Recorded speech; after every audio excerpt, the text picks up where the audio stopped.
5 sangkap ng paggaling ang ating nasaksihan: pananalig sa Diyos, pananalig kay Jesus, at pananalig kay Jesus bilang isang mabisa, makapangyarihang kasangkapan ng Diyos. Ano pa po ang makikita natin mga elemento ng pagbangon ng paralitiko? Nakikita natin yung paralitiko hindi makagalaw, kaya buhat-buhat na lang siya. Yung kama niya, yun na ang binubuhat. At maaaring ito ay isang higaan na parang makapal na tela na madaling buhatin. May 4 na sulok na pwedeng buhatin ng 4 na tao. Kaya pwede ring idaos-dos mula sa bubong para rin itong duyan. Marcos 2:3, may dumating na 4 na taong may dalang isang paralitiko. So kung yung paralitiko lang, hindi siya makakalapit. Kahit paano pananalig niya, hindi siya makakalapit. So isa pang elemento ng paggaling, helpers. May mga tagabuhat, may mga katulong, may mga tumulong. In a person's healing or recovery, the help of others is all important. It is very, very important. And helpers are usually family members, relatives, friends. Kaya gustong-gusto ni Satanas na magkaaway, halimbawa ang magulang at anak, ang anak, kapatid at kapatid, biyanan at manugang, sapagkat pagka magkakaaway ang miyembro ng pamilya, hindi sila magtutulungan. Ayaw mo sigurong tulungan yung kaaway mo at ikaw naman ayaw mong patulong kahit kailangan mo. Tuwang-tuwa si Satanas noon dahil kayang-kaya niyang papanghinain ng mga tao at hindi nagkakatulungan. So, helpers are very, very necessary in one's recovery. And the Bible is full of such heroic intercessors and ministers. Kung babalikan natin ang kwento, Marcos 2:3-4, may dumating na 4 na taong may dalang isang paralitiko. Hindi nila mailapit ang paralitiko kay Jesus dahil sa dami ng tao, kaya't binakbak nila ang bubong sa tapat niya at ibinaba ang paralitikong nakaratay sa higaan. So another element here of recovery is effort.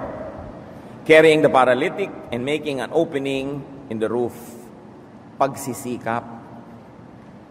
Siguro kung sawang-sawa ka ng mag-alaga ng may sakit, at kung hindi ka naman talaga mahal na mahal, ay makapagsawaan ka kung matagal na.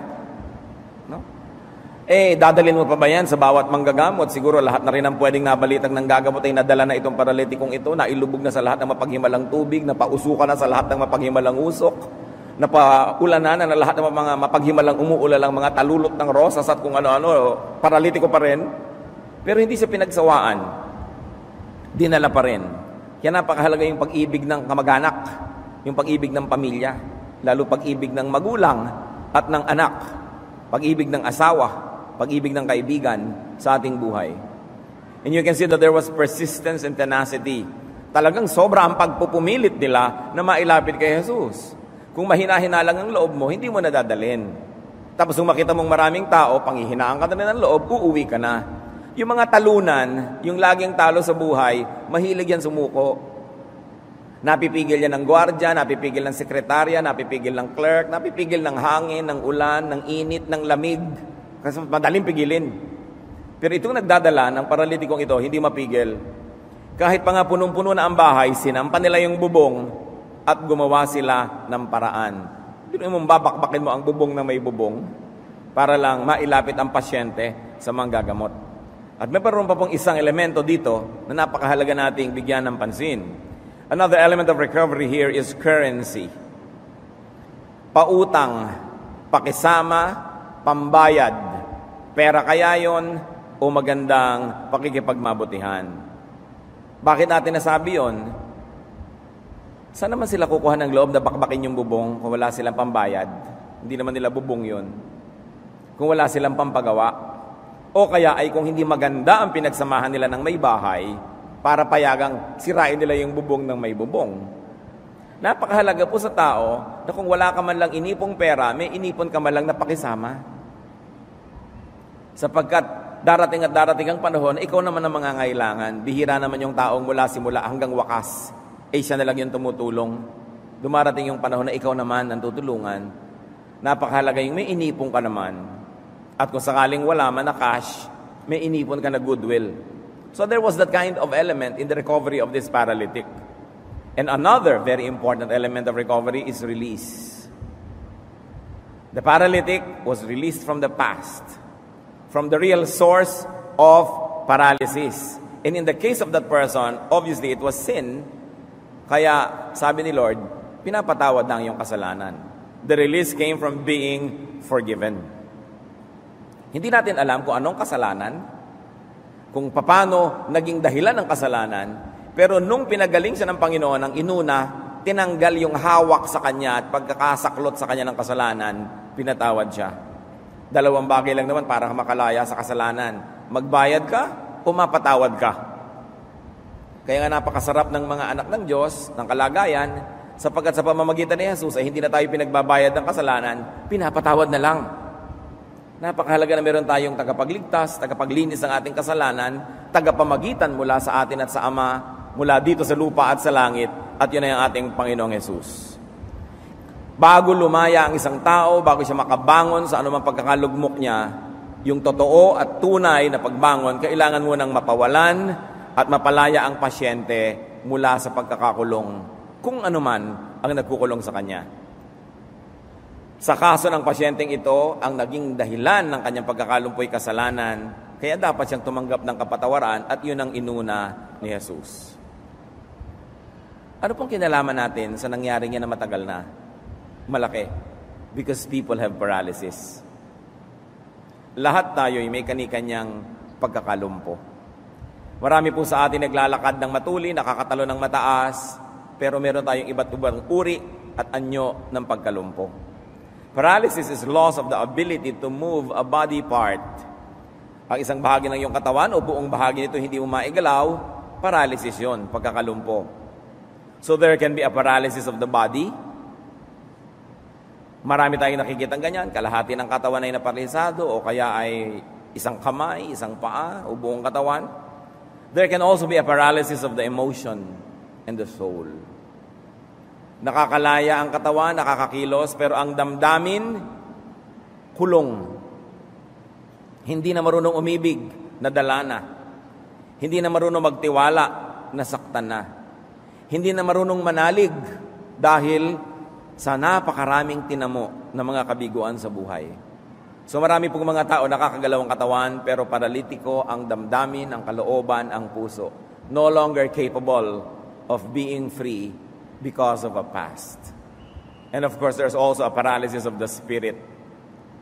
Malaya ang katawan, malaya ang emosyon, pero hindi malaya ang espiritu na sumunod sa Diyos. Hindi malaya ang espiritu na sumunod sa kabutihan, sa tama, sa maganda at kaibig-ibig dahil naging alipin na ng kung anuman na kasalanan. So hindi lang po yung physical paralysis ang problema ng tao, maraming klase ng paralysis. At kung minsan nagsasama-sama pa yan sa isang tao lang. Paralysis of the body and the spirit, kung minsan paralysis of the emotion and the spirit, at kung minsan pakyaw, nandun na sa lahat ng tao yon. In both and in all cases, it's still Jesus who is the answer. Kaya dinala nila ang paralitiko ito sa Panginoon at natagpuan naman nila kanilang hinahanap na lunas. Now, those paralyses have root causes. Laging if P then Q, cause and effect. Kung meron tayo ngayong kalagayan ngayon, merong dahilan yan kaya bakit nagkaganyan. Napalagay ka sa ganong sitwasyon dahil may nangyari nung nakaraan na naglagay sa'yo doon. O may mga sunod-sunod na nangyari na naging dahilan at napalagay ka dyan. Laging may dahilan. So ating sariwain para sa sarili natin ngayong buhay, 5 steps to recovery from our various paralysis. Kung tayo naman yung pasyente, ano ang 5 hakbang para makabangon muli sa pagkakalumpo ng katawan o ng emosyon, ng damdamin o ng espiritu o ng pinaghalo-halong ganito. Tulad din dun sa kaso na binasa natin sa Biblia, ang unang elemento para tayo makabangon, believe. Believe that you can recover. Believe that God can and God will give you recovery. And believe in God's instrument. Bihira naman na ang Diyos ay personal na magkakaroon sa inang appearance at siya ang gagawa ng paraan para katulungan. Ang pamamaraan ng Panginoon ay lagi siyang gumagamit ng instrumento. So kailangan maniwala ka sa Diyos, maniwala kang maganda ang kalooban ng Diyos para sa iyo, maniwala kang kaya kang ibangon at pagalingan ng Diyos, at maniwala ka doon sa instrumentong kanyang ipinapadala. Noon hanggang ngayon, isa pa rin ang unang hakbang, manalig. Ang pananalig ay lahat-lahat. Santiago 1:17, ang lahat ng mabuti at ganap na kaloob ay buhat sa Diyos. Kahit pa nga ang kaloob na ito, kahit pa ang instrumentong ito, hindi mukhang relihiyoso, sometimes not in the context of the church or religion, but all good things come from the Father of lights. All good things come from God. Kahit wala itong religious label, kahit wala itong balutan ng pagiging relihiyoso, basta mabuti, galing yan sa Diyos. So God's instrument can be a person, maybe a doctor, maybe a counselor. Kung magpapadoktor kayo at hindi kayo naniniwala sa Kanya, wala kayo mararating. Kailangan naniniwala rin kayo. Counselor siguro, dapat ka rin maniwala sa counselor. Kasi kung hindi ka naniniwala, hindi ka rin tatablan ng kanyang payo. Maybe it is an object that will be used by God, medicine. Maybe a tool or a procedure, a method. Sasabi mo na, magpapagamot ako, pero kung puro negative ang gagawin mo sa sarili mo, nagdududa ka, mahirap kang tablan. Kasi noon hanggang ngayon, ang kailangan ay pananalig para may mangyari. Hebreo 11:6, kung hindi tayo sumasampalataya sa Diyos, hindi natin mabibigyang kaluguran ang Diyos. Sapagkat ang sino mang lumalapit sa Diyos ay dapat sumampalatayang may Diyos na nagbibigay ng gantimpala sa mga nananalig sa Kanya. So hindi pwedeng alatsamba, baka sakali, baka rin naman mag-work, kailangan nananalig ka. Pananalig ang unang-una. Kaya nung may mga nagsabi kay Jesus, kung may magagawa po kayo, tulungan niyo naman kami. Ang sagot niya sa Marcos 9:23, kung may magagawa ako, tanong ni Jesus, mangyayari ang lahat sa sinumang may pananampalataya. Suriin ninyo ang mga pangungusap ng Panginoon. Sabi niya, kung may magagawa ako, ba't ako pinag-uusapan dito? Ikaw ang pinag-uusapan. Kung may pananampalataya ka, gagaling ka. In another way of speaking, Jesus was saying, hindi ako, ikaw at ang iyong pananampalataya ang unang kailangan ay nandyan. Marcos 5:34, subalit sinabi sa kanya ni Jesus, anak, pinagaling ka na ng iyong pananampalataya. How clear can you get? Yung pananampalataya mo ang mahalaga dyan. Sabi niya, kahit nandito ako, hindi ka naman nananalig, walang mangyayari. Kung di ka naniniwala sa akin, kahit magtatayo ka dyan, nandito rin ako, walang mangyayari. Alam niyo kung bakit napakahalaga yung ikaw, pananampalataya mo kapatid? Kasi kung Diyos lang ang nagpapagaling, di kasalanan niya yung mga hindi gumagaling. Di ba? Kung ang Diyos lang pala yung factor sa pagpapagalingan na yan, di pag may hindi gumagaling, siya dapat sisihin. Pero sabi niya, hindi ako. Ikaw, naniniwala ka ba? Pag naniniwala ka, mangyayari yon. Marcos 10:52, sinabi ni Jesus, kung gayon, magaling ka na dahil sa iyong pananampalataya. Sa sinasabi ni Jesus, hindi ako, ikaw ang pinag-uusapan dito. Yung faith mo ang mahalaga. Malaki ang papel ng tao at ang pananalig niya. Which brings us to a very, very important realization. That the development of one's faith is the greatest development and personal project that a person can do and should do in his or her life. Kung minsan may project ka na i-correct ang yung grammar, may project ka na gumawa ng bakod, may project ka na mag-ipon, may project ka na makapag-asawa, makahanap ng papa, etc., etc. Mga project lahat yan eh. Pero ang pinakamahalagang project, mahubog, mapalakas, mapalago ang pananampalataya. Dahil ang pananampalataya ang siyang nagpapakilos sa kamay ng Diyos. It is the faith that moves mountains. So mas mahalaga yun kaysa magkaroon ka ng 10 bulldozer. Bagamat hindi masamang may bulldozer ka. Mas mahalaga yun kaysa sa 5 doktor. Bagamat nakakatulong ang doktor, nagiging instrumento. Pero kung may pananalig ka, sabi niya ganun, even the size of a mustard seed, you can command this mountain to lift itself and throw itself into the sea, and it will. Kaya kumusta po ang ating proyekto na develop ang ating faith?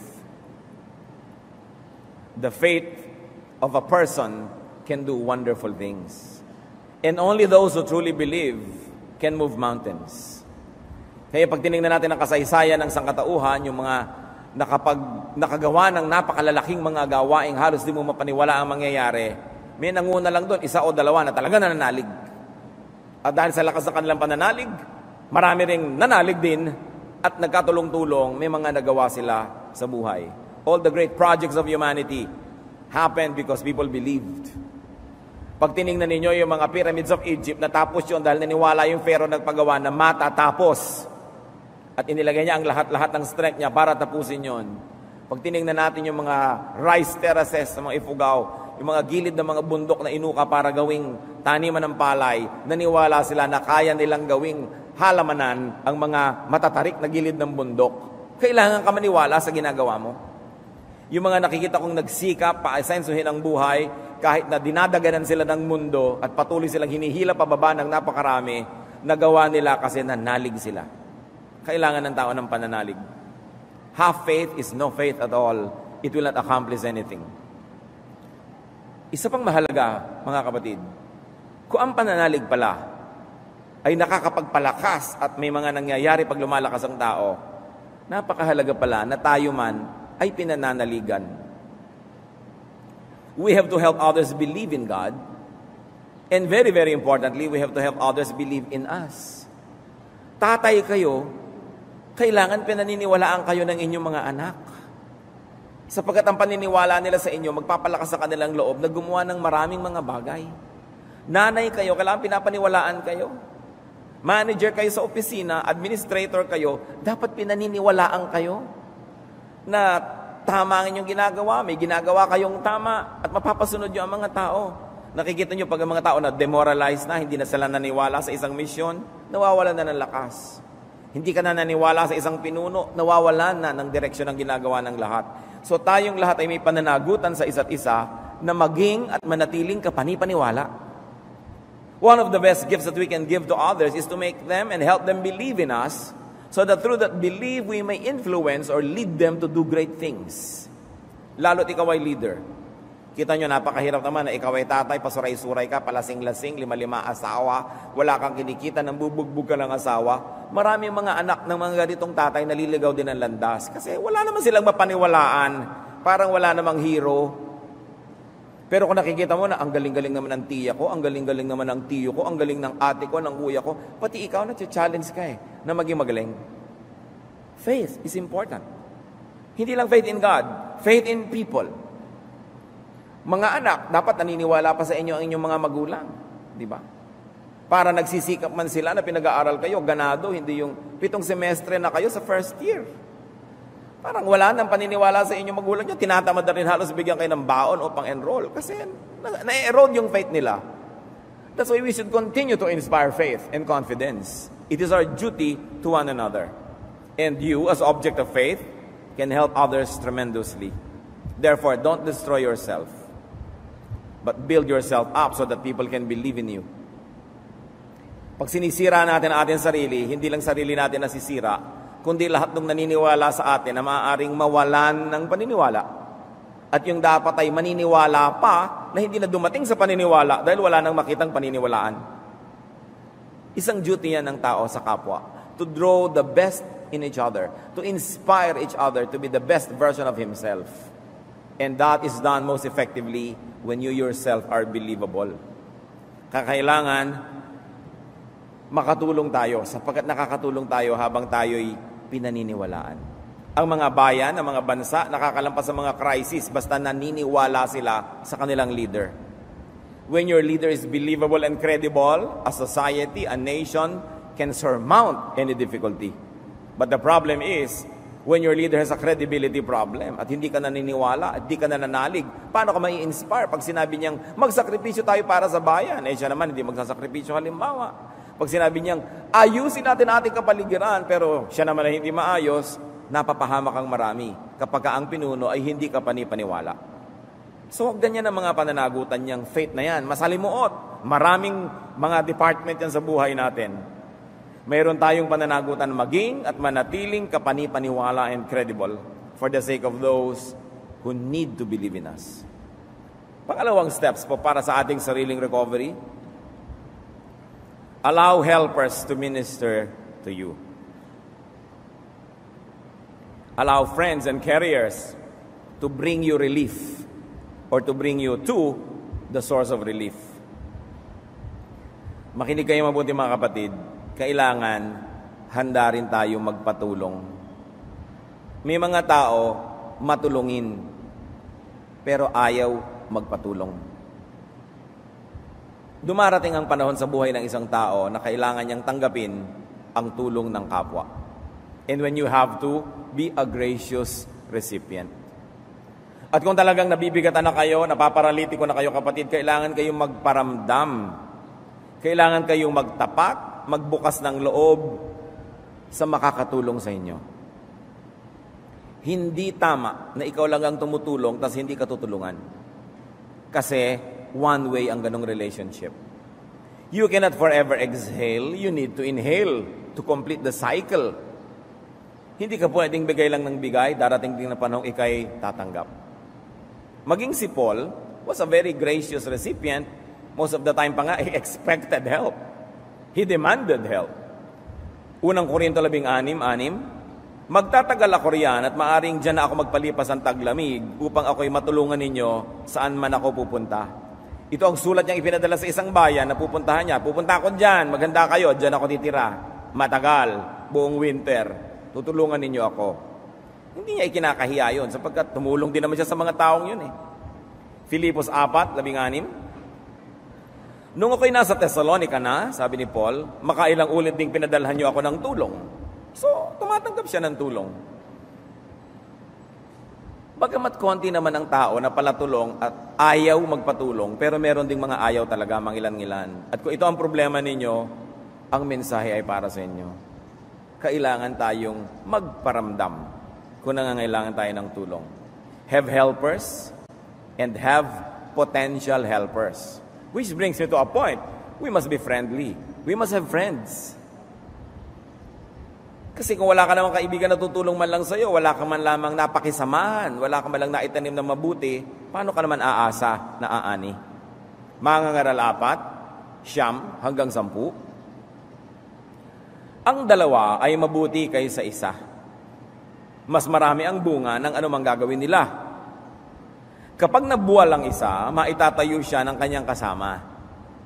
Kawawa ang nag-iisa, sapagkat walang tutulong sa kanya kapag siya ay nabuwal. That's why Satan wants us proud, so that nobody will like us, and when we fall, nobody will help us. Gusto ni Satanas na tayong mayabang, makasarili, masama ang ugali, para pag natumba tayo, walang tutulong. Yan ang misyon ni Satanas eh. Ihiwalay tayo sa tutulong, para pag tayo ay kanyang pinatid at natumba, hindi na tayo makabangon pa. Kaya ayaw na ayaw nyo ikay mapagpakumbaba, mapagbigay, matulungin, na siya namang gusto ng Diyos. Alam niyo kung ba tayo tinuturuan ng Diyos na maging mabuti? Kasi ang Diyos, alam niya na darating ang panahon, kailangan natin ng tulong ng kapwa. Sinong magulang ang magtuturo sa mga anak na, anak, dapat snub ka, dapat suplada ka, huwag kang babati kahit kanino, huwag kang ngingiti. Hindi alam ng magulang na yun ang itinuturo niya sa kanyang anak. Sapagkat tinuturo niya sa kanyang anak na kamuhian ng kapwa. At kung sakasakaling ito'y matumba sa kalsada, walang dadampot. Ang mabuting magulang, nagtuturo ng magpakumbaba ka anak, maging matulungin ka, maging mabait ka. Kahit tayo may kaya, kahit tayo mayaman, dahil alam niyo naman ang kapalaran ng tao nagbabago. Health or wealth are both temporary. Nobody is sure that it will be the same forever. Kaya mabuting nakikitungo tayo ng mabuti sa kapwa. So be a friend. Be a helper. And as long as you can, be a carrier of others. So that when it's your turn to be carried, you will not be embarrassed that people are carrying you dahil marami ka na namang nabuhat eh. Roma 12:13, tumulong kayo sa pangangailangan ng mga kapatiran. Pag nagtuturo sa atin ng Diyos na tayo maging mapagbigay, hindi niya tayo pinapadehado noon. Kasi alam niya na ang pagbibigay ay isang uri lang ng pagtatanim din. At hindi masamang magtanim. At hindi masama sa nagtatanim na umasang aani. Kaya ka nga nagtatanim kasi aani ka eh. At hindi masamang umani, basta may itinanim. Another step to recovery, tulad ng sa kwento, we should work. We should strive and make the effort. Kailangan magsikap. Buhatin ang higaan na yan, sampahin ang bubong, bakbakin ang bubong kung kailangan, dapat magsikap. At habang ginagawa ang pagtatrabaho, dapat masaya ka. Lugi ang isang tao na nagtatrabaho, naglilingkod, tapos nakasimangot. Bakit? Pagod na siya, pumangit pa siya.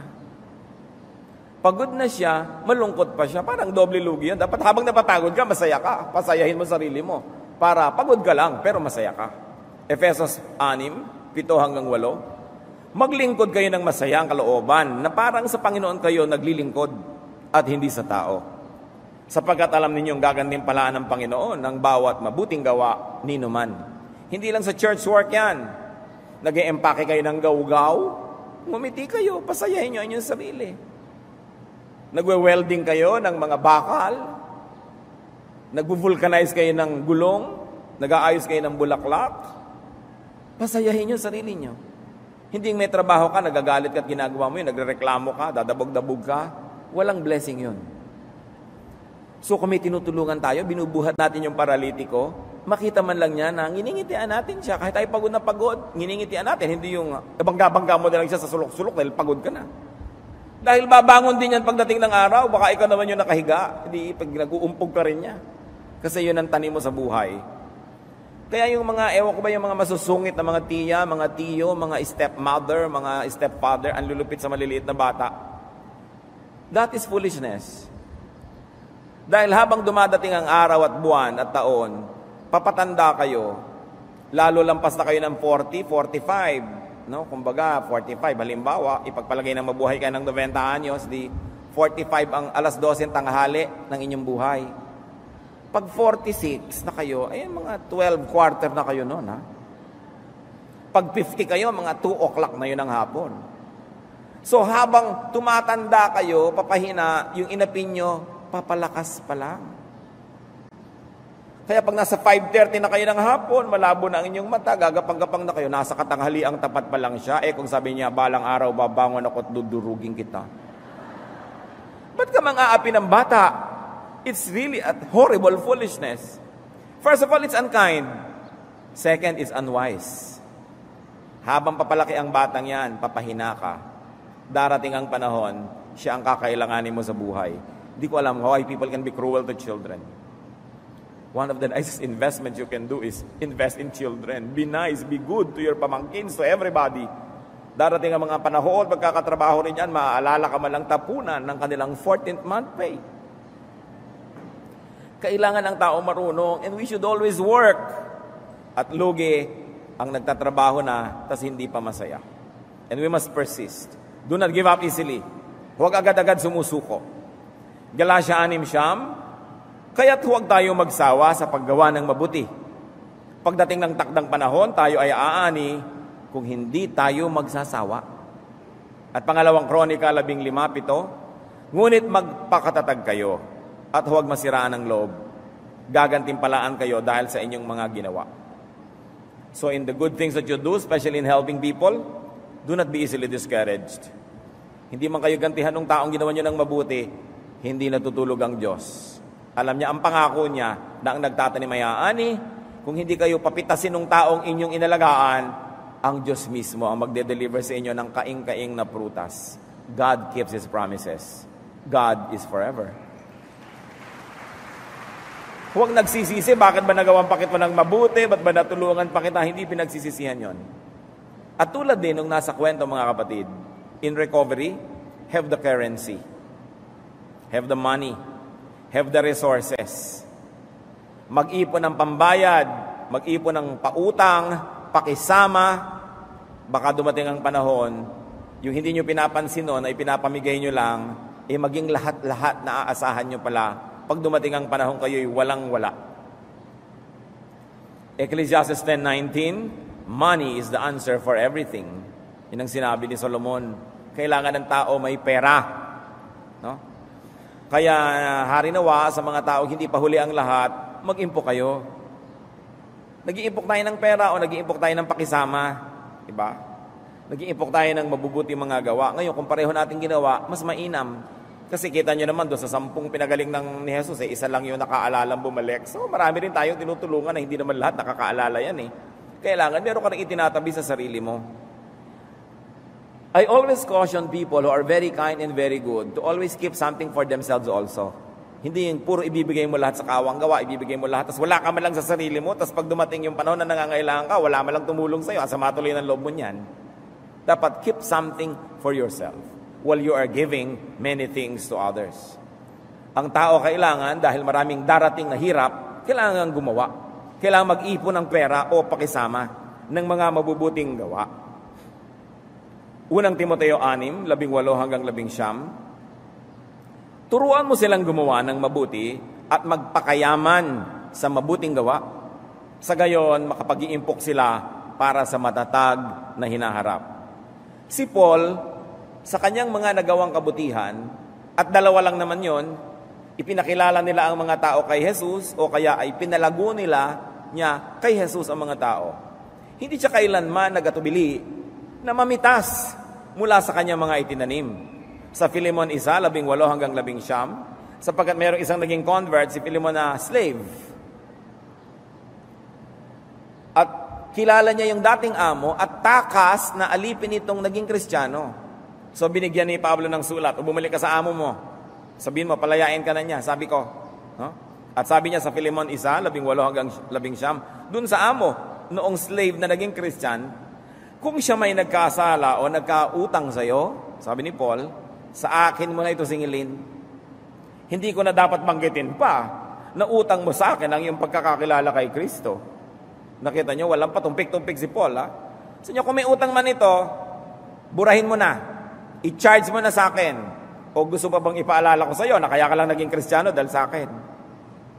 Kaligtasan ng iyong kaluluwa forever and ever. Ang pagkakautang mo sa akin ay gano'n na lang. No? So, ipinamukha ni Pablo dito sa tao na lubog ka sa akin sa utang. So, maging mabuti ka na lang dito. Yun na ang bayad mo sa akin.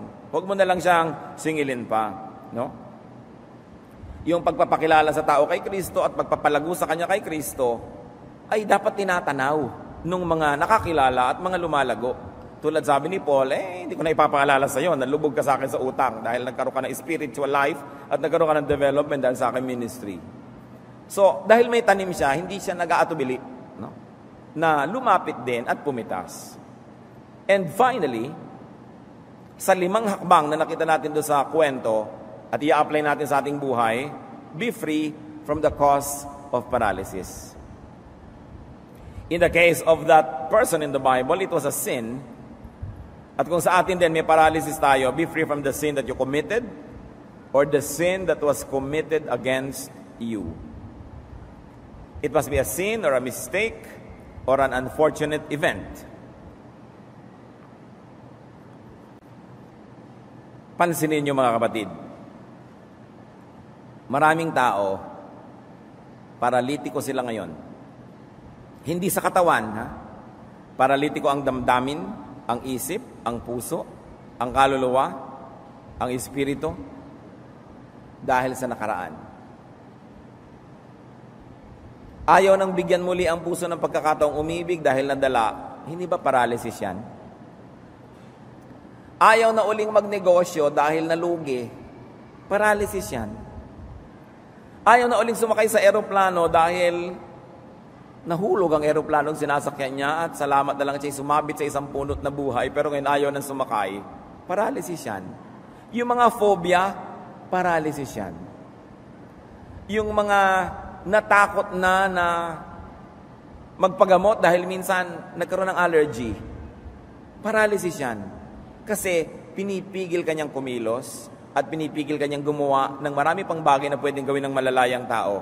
Kaya dapat ang tao palayain ang sarili mula sa ugat ng kanyang paralysis. At marami sa ugat po ng paralysis ng tao galing sa nakaraan. Kaya inungkat ng Panginoong Hesus yung issue ng kasalanan. Sabi niya, paralitiko ka, pinapatawad na kita sa kasalanan mo nang makabangon ka. In the case of that person, the cause of his paralysis was sin. But not in every case, ha? May mga cases na talagang very physical lang yung reason. Kaya siya nagkaroon ng sakuna, nagkaroon siya ng paralysis. Pero yung mga paralysis ng emosyon, ng damdamin, kadalasan yan kasalanan. Either kasalanan nung paralitiko o kasalanan ng iba laban sa kanya pero hindi niya pinatawad, na-paralyze din siya. Hindi physically, ha? Emotionally. So what is important is to get forgiven by God, by people. You need that to be free from paralysis. Therefore, we must confess and seek forgiveness. Kailangan tanggapin ang pagpapatawad ng Diyos at ng kapwa-tao kailangan magtapat at humingi ng tawad kung kasalanan ang dahilan ng paralysis. Unang Juan 1:9, subalit kung ipinapahayag natin sa Diyos ang ating mga kasalanan, maaasahan nating patatawarin tayo ng Diyos sa mga ito. At lilinisin tayo sa lahat ng ating kasalanan sapagkat siya'y tapat at matuwid. So kung meron tayong mga paralysis, especially of the spirit, of the emotion, ng damdamin, tingnan kung meron tayo talagang dapat na bunutin na kasalanan, ipagtapat, ihingi ng tawad. Tingnan ninyo yung na-paralyze na tinatawag na prodigal son. Hiningi niya ang kanyang mana sa magulang, buhay na buhay pa yung magulang. Pagkatapos nilustay, na-paralyze siya. Hindi na siya makakilos, wala na siyang pera. Hindi na siya makabalik sa tatay niya dahil na-paralyze na yung damdamin niya. Inisip niya hindi na siya deserving, hindi na siya worthy. Pero paano siya nakarecover? Lucas 15:21. Sinabi ng anak, Ama, nagkasala po ako sa Diyos at sa inyo. Hindi na po ako karapat-dapat na tawaging anak niyo. Dahil dumanas ng sobrang hirap ang taong ito at dumanas ng gutom, napag-isip-isipan niya na makabubuti pang bumalik ako sa aking ama at kung tatanggapin man lang niya ako kahit isa sa mga katulong niya, ang pagiging katulong sa bahay ng tatay ko ay higit lalong mainam kaysa ako'y nandito't malaya pero gutom. So, gusto niyang makalaya sa kanyang paralysis, ipinagtapat niya ang kanyang kasalanan at humingi siya ng tawad. Pero tandaan niyo ito, ang paghingi ng tawad ay hindi paraan para ma-restore ang iyong mga privileges. Meron naman, hihingi lang ng tawad sa magulang para magka-allowance uli. Hihingi lang ng tawad sa asawa para makapamayag pag uli. Hihingi ng tawad sa boss sa opisina para makapaghari siya uli. No, ang tunay na humihingi ng tawad, handa at inaasahan niya na siya'y may kaparusahan. At humihingi lang siya ng tawad para linisin ang kanyang kasalanan, to clear the air, but not to ask for a restoration of privilege. Doon mo malalaman yung sincere na humihingi ng tawad. Kaya sabi niya, umuwi siya sa tatay niya at nagpasya siya na hihingi ng tawad at hihingi na lang siya na maging katulong na lang siya. Maging alilang kanin na lang siya. Sabi, huwag niyo na po akong sweldohan, pakanin niyo lang ako, itrato niyo lang akong katulong, pasalamat na ako. Pero alam niyo naman ang ginawa ng ama doon sa kwento, di ba? Siya ay niyakap, nilagyan ng singsing, nilagyan ng magandang sandalyas, nilagyan ng magandang balabal, at ipinagparty pa. Kasi humingi siya ng tawad. Hindi naman lahat ng humihingi ng tawad ay dapat umasa na ganun nga ang kanilang sasapitin. Pero yun ang nangyari doon sa kwento. How to be free? Forgive others. And forgive also yourself. Isa pa pong uri ng kalayaan, mga kapatid, yung magpatawad tayo. Sapagkat habang hindi kayo nagpapatawad, nakatali kayo doon sa inyong hindi pinapatawad. Tatandaan nyo yun. Kung yung nagkamali at hindi pinapatawad ay nakatali pa doon sa kanyang pinagkaatrasuhan, yung nagawa ng mali na hindi nagpapatawad ay nakatali din doon sa gumawa ng mali. Pareho lang silang hindi free. Colossians 3:13, magpasensya kayo sa isa't isa at magpatawad kayo kung may hinanakit kayo kanino man. Magpatawad kayo gaya ng pagpapatawad sa inyo ng Panginoon. And why? Because when you don't forgive, you remain tied to the one who hurt you. Tuwing naaalala nyo siya, sumasama ang loob nyo, parang nandyan lang siya. Tuwing naiisip nyo yung ginawa sa inyo, nagsisikip ang inyong dibdib, di nandyan pa siya at nakakubabaw pa sa inyo. So ang pinakamabuting gawin, magpatawad, hindi lang para sa kanyang ikabubuti, kundi para rin sa inyong sariling kabubuti. Because only when you forgive those who have wronged you, will you be free from their memory. And that's when will you be free from all the pain and the sorrow that are forever being relived when you remember them. When you do not forgive, you are not free. So dealing with the past, especially childhood and early youth, is an important element of recovery. Kahit po sino na nakakaalam ng clinical counseling, clinical psychiatry, clinical psychology, pag mayroong maraming masyadong problema ang tao, yung pagkatao niya, ugali niya, kadalasan ang kailangan mong buklatin ay ang kanyang childhood. Sapagkat maraming kamalian na nagawa sa bata, daladala niya hanggang pagtanda. Kaya ang nagiging asal niya ay mahirap. Ang ugali niya ang hirap pakisamahan. Marami siyang takot, marami siyang nervyos, marami siyang arte sa buhay kasi nasaktan siya nung bata. Ngayon, nasaktan kayo, anong gagawin ninyo? Isa na lang natira. Patawarin yung nanakit sa inyo para matigil na ang patuloy niyang pananakit sa inyo. Sapagkat habang hindi nyo sa pinapatawad, maski alaala na lang, nakakasakit pa rin. Conscious or unconscious, you still get affected by the people who have wronged you, whom you have not forgiven. That's why confessing sins to God, confessing sins to the people you have wronged, and unburdening yourself to a spiritual person or to a technical counselor will really greatly help. Kaya yung tunay na therapy, binabalikan ng nakaraan, kahit masakit. Kaya yung mga tunay na makakalaya sa phobia, natakot kayong sumakay ng eroplano, isa lang ang makakapagpalaya sa inyo niyan, sumakay kayo muli. Natakot kayo maglakad sa damo dahil minsan natuka kayo ng ahas, ang makakapagpalaya lang sa inyo, maglakad-lakad uli kayo dyan. You've got to conquer your fears. But to conquer your fears, you've got to relive them. You've got to go back to the point where you were hurt. Sabi nga ng ating mga matatanda, kung saan nadapa, dun bumangon. Ba, napakalalim nung kahulugan nun, ha? Nadapa ka dahil sa nakaraan nung araw, balikan mo yon, patawarin mo lahat yung karakter ng kwento na yon, and then move back to the present, malaya ka na. That's why the Bible is teaching forgiveness. It is not to make martyrs of us. It is not para tayo ipatalo, nakawawa naman tayo, forgive na lang tayo ng forgive. No.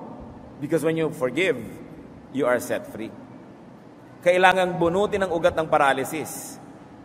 At madalas siya nakabaon sa panahon ng pagkabata.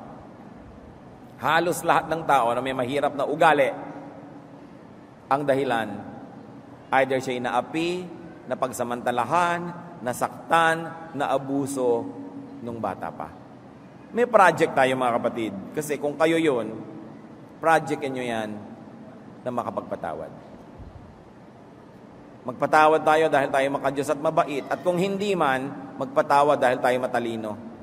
Kasi pag hindi ka pa nagpatawad, patuloy ka pa lang na malulugi.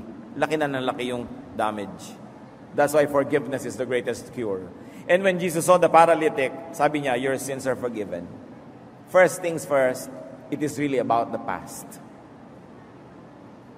Mateo 6:14-15, sapagkat kung pinapatawad ninyo ang mga nagkasala sa inyo, patatawarin din kayo ng inyong Ama na nasa langit. Ngunit kung hindi ninyo pinapatawad ang iba, hindi rin naman patatawarin ng inyong Ama ang inyong mga kasalanan. So when we do not forgive, we burn the bridge over which we too must pass. We become losers. Meanwhile, prevention is always better than cure. Makinig kayo na may mga bata sa inyong bahay, sa inyong pamilya, o magkakabata pa lang. Prevention is better than cure. Do not damage the children. Ipagtanggol ang mga bata mula sa abuso ng mga kamag-anak, abuso ng mga masusungit na kamag-anak, abuso ng mga mapagsamantalang mga kamag-anak. Because according to statistics, more than 90% of abuses done against children are done by their relatives. Because only their relatives have access to them. Kaya dapat maingat ka. Isa kang ina, nabiyuda ka, nag-asawa kang muli, ingatan mo yung mga anak. Dapat iniingatan ng mga bata. Isa kang, may marami kamag-anak na nakikituloy sa inyo, nakikitulog ng isa, 2 araw. Bantayan ninyo ang mga bata, huwag yung ihalo sa kanila because according to statistics, mga relatives ang nag-aabuso ng mga bata. At hindi makapagsumbong ang mga bata, timping-timpi, kiming-kimi, kaya lumalaki kung minsan may mga phobia, mga masasamang ugali, hindi mo alam doon pala nagmula. Dahil hindi nila na-proseso yung nangyari sa kanila, hindi nila naintindihan, hindi nila na 1 + 1 = 2. Because sa mura nilang isip, alam nilang may mali doon, hindi lang nila maproseso. Kaya napakahalaga po yung nag-iingat. At kung tayo na may pinagaling na ng Diyos, pick up your mat. Binigyan ka na ng Diyos ng trabaho, abay tumigil ka na nakahihingi sa nanay mo. Nakita ninyo yung paralitiko, nung gumaling na, sabi ni Lord, buhatin mo na yung kama mo. Alangan namang yung 4 pa rin kaninang medal ang magbuhat yan, nakalakad ka na nga. Diba? Kaya malaki ka na, ikaw nang bahala naman. Baligtarin mo, ikaw naman tumulong sa magulang mo dahil tagal-tagal na nga ikaw tinulungan. Kung ikaw natulungan at napayuhan, ikaw naman ngayon ang tumulong at magpayo. Ang tagal-tagal mong pinautang, binigyan ng luwag, ikaw naman ngayon magbigay. Kasi ang taong gumagaling, dapat binabaligtad niya ang dating mga papel niya sa buhay. Kung siya nun yung pabigat, siya ngayon ang pagaan. Kung ikaw dati yung problem, ikaw na yung solution. Kasi gumaling ka na Yun ang mga pananagutan ng tao na tumatanggap ng kabutihan ng Diyos. Hindi yung maluwag ka na, tapos pabigat ka pa rin sa kapwa. You've got to reverse the relationship and be the helper to those who helped you. Pag hindi tayo nagtatapat sa Diyos, patuloy na bibigat ang ating buhay. Awit 32, 3-5. Nang hindi ko pa naihahayag ang aking mga sala, ako'y nangihina sa maghapong pagluha. Sa araw at gabi, ako'y iyong pinarusahan. Wala nang natirang lakas sa katawan. Parang hamog na natuyo sa init ng tag-araw. Kaya't ang kasalanan ko'y aking inamin. Mga pagkakamali ko'y hindi na inilihim. Ako'y nagpasyang sa iyo'y ipagtapat at mga sala ko'y pinatawad mong lahat. Pero pagka kinikimkim mo pa sa sarili mo, ayaw pa umamin, mabigat na dala. May kasalanan ka, hindi ka humihingi ng tawad at pinagkasalaan mo, mabigat na dala. Kailangan mag-confess. So to anybody among us who has paralysis, arise, go up, be like the others, walk your walk, live your life. The important thing is to be free. But to be free, you've got to set others free also. To be forgiven, you have to forgive. And to be strong, you need people's help. Kailangan tayong handang magpakumbaba, tumanggap ng tulong. Aming Diyos, ano nga po ba ang kinalaman namin sa kwentong ito? Ituro mo po sa bawat isa sa amin kung ano ang blessing na para sa amin dito. Ano ang turo na para kay ganon at para kay ganyan? Alin ang paalala na para kay Juan at alin ang para kay Pedro? Ipakita mo sa amin, Lord, kung ano ang pakinabang na gusto mong tanggapin namin sa araw na ito. Magbulay-bulay tayo mga kapatid. Pag-isipan ang ating mga pinag-aralan, humingi sa Diyos ng tulong na una malaman kung anong kalagayan natin. Meron ba tayong mga paralysis sa buhay? Kung meron, nadinig na natin ang mga dapat gawin. At kung wala naman, pasalamat tayo sa Diyos, tayo yung maging helper. Laging maging helper. Ipagdiwang na kayo'y hindi paralitiko, laging tumulong. Salamat o Diyos, sapagkat kayang-kaya nyo kaming turuan. Dalangin namin ang puso namin, maging taniman ng iyong karunungan. Magbulay-bulay tayo mga kapatid, huwag hayaan na ang pagpapalang inilaan sa inyo ng Diyos ngayon ay masayang. Ask God for personal applications of this message.